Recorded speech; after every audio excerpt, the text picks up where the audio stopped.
Hey everybody, my name is Khalil Cage, also known as Just Cuz. I am a spoken word artist, the executive director of The Sparrow's Fortune, and operating manager at Poetry Unplugged. Hello everyone, my name is Morgan Paige. I am a spoken word artist as well as one of the founders of Poetry Unplugged and the managing director of The Sparrow's Fortune. The second annual Black Art Showcase was big, honestly. It was so many people there, so many of our peers showed up, so many people we didn't know showed up to the workshop as well as to the open mic. The open mic was crazy. I had so much fun for the time that I was there and I was hosting, but it was a great experience. Just seeing all the different artists come up. We had singers, we had rappers, poets, spoken word artists. We had people that never even touched a mic before. So just being able to be in the room and being able to experience that, that being our first experience at the Black Art Showcase, I was excited for what's to come with this year. So. My experience at the Black Art Showcase, at the second annual Black Art Showcase, it was nothing short of phenomenal. We had a great time. We met so many great people. So many people came to the workshop and found a new love for writing, a new love for communicating through words alone. And then it was really cool to see some of those folks take the pieces that they wrote at the workshop to the open mic. And I thought that was really cool to see just how quickly a thought can be given or an idea could be given and then made come to life in a matter of an hour, 2 hours. So it was phenomenal. I would say that being a part of the second annual Black Art Showcase definitely influenced my willingness and my motivation and my excitement to join the third annual and all the other ones too, just FYI. But definitely influenced me because I really enjoyed my time there. I will second that. Our experience at the second annual Black Art Showcase definitely intrigued me to being a part of this third annual one, but in a new way because there were so many youth there last year, so I wanted to be able to, bring our youth-facing organization to the forefront with at this third annual Black Art Showcase. For me, being a Black artist, African American artist, and being showcased, I think our darkness, our deepness needs to be portrayed in a positive light, and I think that that's what the Black Art Showcase does. It also, shines a light on artists who may not know that they are artists and are being introduced into this art, and giving them a way to be able to express, giving them a way to be able to explore and see what they can do and bet on themselves. So I feel like this is the third annual Black Art Showcase is a perfect way to see or dive into the arts and get that firsthand experience for people who have experience and who know what they're doing, know what they're talking about, and being able to learn and being able to spit for free. And I think that without that freeness, without that deepness, without that darkness, a lot of the time we just can kind of brush it off or just say oh, this is just something to do when there's nothing to do. But when you really have people that are, serious about this work and serious about this event in general, I think that it brings a whole new way of experiencing art and being able to interact with art as well.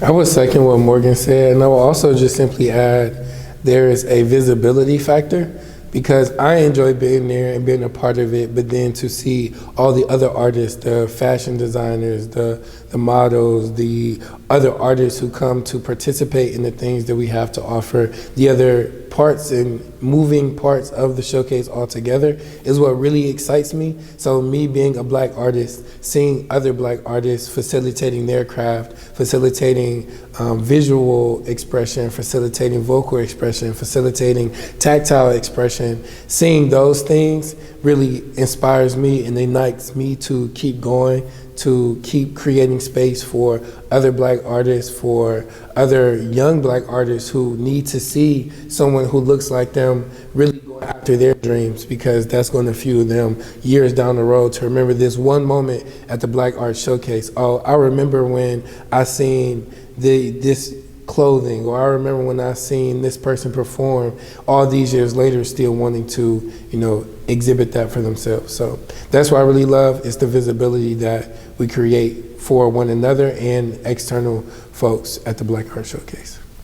It's important that the Black Arts Showcase is free, because to get this level of artistry that's going to be taught at at all the events that are going to take place during this third annual experience, you don't just get that for free. That comes with a lot of time, a lot of effort, a lot of practice. These artists that are going to be, facilitating these workshops have been doing this for years, and really just doubling down on this practice of learning and being taught from, other artists and other people. So to be able to just continue that, lineage in the sense of being able to teach art to the future artists, that is for free at that.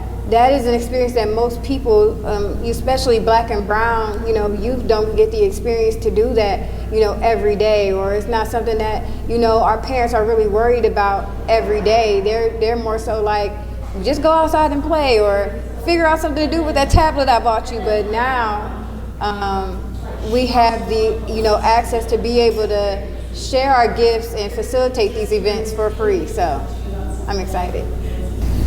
I would say that when it comes to the Black Art Showcase being free and also spreading visibility, it starts the conversation of accessibility. Historically, Black people have been banned from spaces that allow art to be seen publicly, specifically museums, specifically, exhibitions where fashion was fashion, but it was only fashion if it was a white face in front of it. Art was art, but only if it was a white face in front of it. Music was music, but only if it had a white cosign behind it. And spaces like the Black Art Showcase gives us all the opportunity and the visibility to be seen without having to sign ourselves away, without having to give ourselves away financially, emotionally, even physically for some of us, to be able to have a platform and experience a platform where we have that freedom to be shared with the audience without it being, capped because of financial difficulties. I think that the beautiful thing about art is the fact that, similar to what Morgan said, it does cost. It's a lot of work that goes into the performances. It's a lot of work that goes into preparing for facilitation. There's a lot of work that goes into the designs, the workshops that you see, the visual art that you see. But again, when you think about community, when you think about the freedom of thought that Black people have always had, and now being able to experience it again without having to worry about the limitations that money may put on things, it gives us again that circulation of freedom and ultimately joy. So Poetry Unplugged is an open mic experience that we established back in 2022, and beginning in January 2024, we established Poetry Unplugged Junior as a nonprofit, which is a open mic experience for the youth to be able to express themselves freely. Like I said, last year at the Black Arts Showcase, we seen so many young artists wanting to get on that mic and get on the stage and share what they had to say. A lot of young artists that, or young people that we see on a daily basis are already writing in their notes, if they have cell phones, poems or raps or singing songs, and they like to express themselves, and they are very much more outspoken than I was at their age. So we wanted to utilize the Black Arts Showcase to promote Poetry Unplugged Junior, our nonprofit open mic experience, to be able to give the youth something to do and something to experience and express themselves at the third annual Black Arts Showcase. So, you asked a question about. Okay, cool. So with social emotional learning, we ask questions about the emotional needs or the emotional desires that you might want. We think about self-awareness, what's going on with myself, self-management. I was just angry. What can I do to calm myself down? Or I'm sad. What can I do to make myself feel better, right? But then we also talk about social awareness. So what's going on in the community around me, in the world around me, and how does that impact me? How does that impact my family? How does that impact my community at large? So we work with young people on that, but we also work with adults on similar topics. With adults, we can go a little bit deeper. So we're going to talk about actual political news that's happening. We might talk about relationships and reconciliation and things that, really dive deep into the heart, the matters of the heart, the matters of the mind. We talk about mental health. So we have a whole list of things that we do within our creative writing workshops that really gets us thinking, and not just thinking to have a conversation, but thinking to write. And we build on those skills of writing. So we talk about different forms of poems. So you might have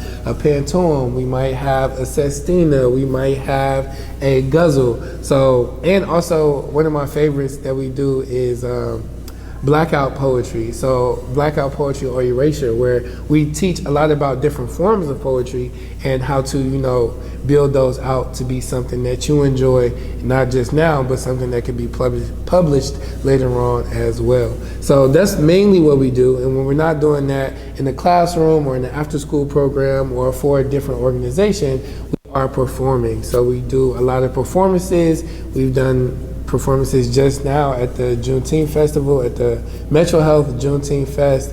We've collaborated with a lot of different organizations to make those things happen as well. So July 20th from 12 to 5, we are celebrating Black excellence in Black art here at the Pivot Center from noon to 5. We will be facilitating a writing workshop as well as a youth open mic, but anybody is allowed on the mic that day. And I'm super excited. Please come out, it is free. If you or your kids or your friends, your family want to come out July 20th, to celebrate Black art, Black excellence, Black people, see some community, see some family out, please make sure you come to the 3rd Annual Black Art Showcase. So you can best support Poetry Unplugged Junior by following us at Poetry Unplugged Junior on Instagram, or you can go to our website at www.poetryunplugged.co, and then you'll be able to get more information about donation and what we're doing in any upcoming events. If you would like more information about The Sparrow's Fortune, you can visit us at www.thesparrowsfortune.com, and then also follow us on Instagram at The Sparrow's Fortune. And if you would like to see some of the poetry we have, follow us on YouTube at The Sparrow's Fortune. Also, if you want to get connected with Poetry Unplugged, you will also go to Poetry Unplugged's website and click on the YouTube link there as well. And if you want to tap in with me, I am just C.O.S, so JUST.C.O.S.